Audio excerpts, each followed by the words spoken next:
Hey Dan. To end things off, we're going to take a little tour of the 5 different defensive structures that can be built in the game. Whether or not you're on the offense or the defense, understanding each structure, its weaknesses and strengths, is vital to success in the game. So starting off with the wooden palisade, very simply just a single wall of wood going all the way around this small courtyard. And in the center, the flag to be captured. Now, this is obviously the smallest and easiest structure to overcome, whether you use catapults to knock down the walls, battering rams to knock down the front gate, or use siege towers to bypass the walls.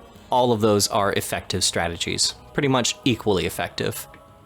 Now things get a little bit more complicated with the motte and bailey, which combines the single wooden wall around a courtyard of the wooden palisade with this structure towards the top, surrounded by a moat. So the 2 options that are probably the best here, I'd say number 1, get a battering ram or 2 battering rams.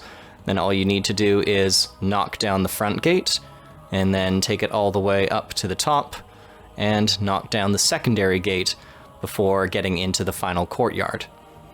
The second option would be to fill in the moat on either the left or right side with your soldiers, while simultaneously knocking down these walls with a catapult. So either this section here or here. I mean, you could do it from the very top if you wanted.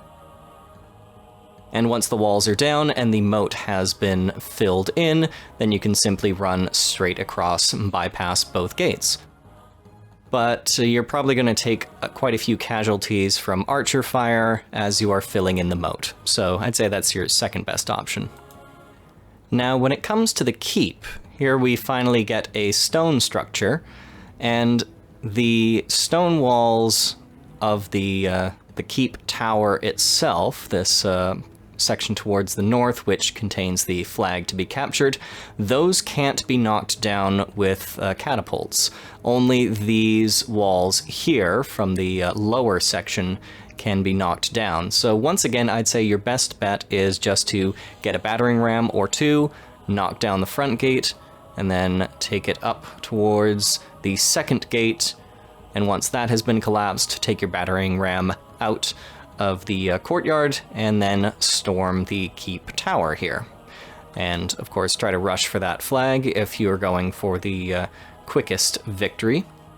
You can try to just bypass the walls either with catapults or with the siege towers, but you're still going to have to deal with this inner gate. And if you're just knocking that down with regular soldiers, you will take, well, it'll take some time, which will give the enemy more time to deal damage with their ranged units.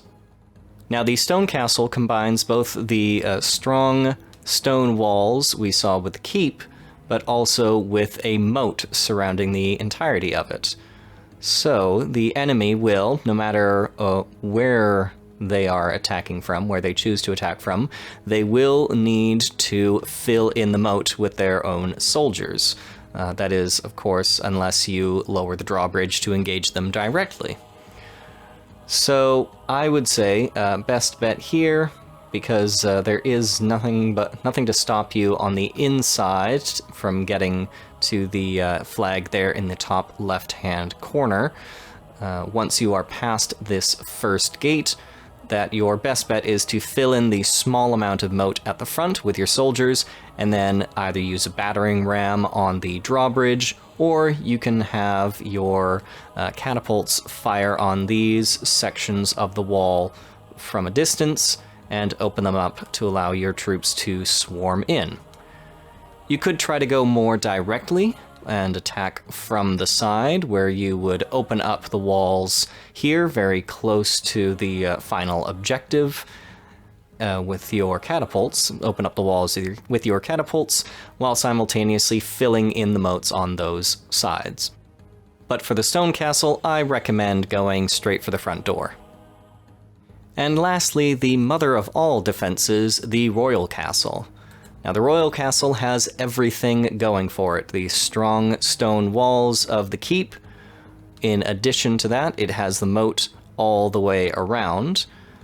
But even after your walls or your gate have been breached, the enemy will still have to deal with an inner keep here, which contains the final objective of the flag there in the top left.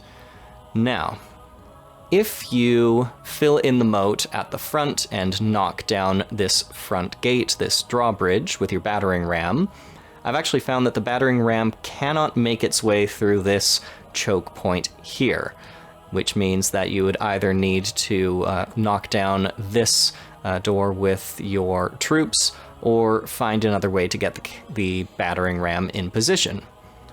What you can do for that is very similar to the other way we talked about dealing with the stone castle, is to use your catapults to open up the walls here on the side while filling in the moat.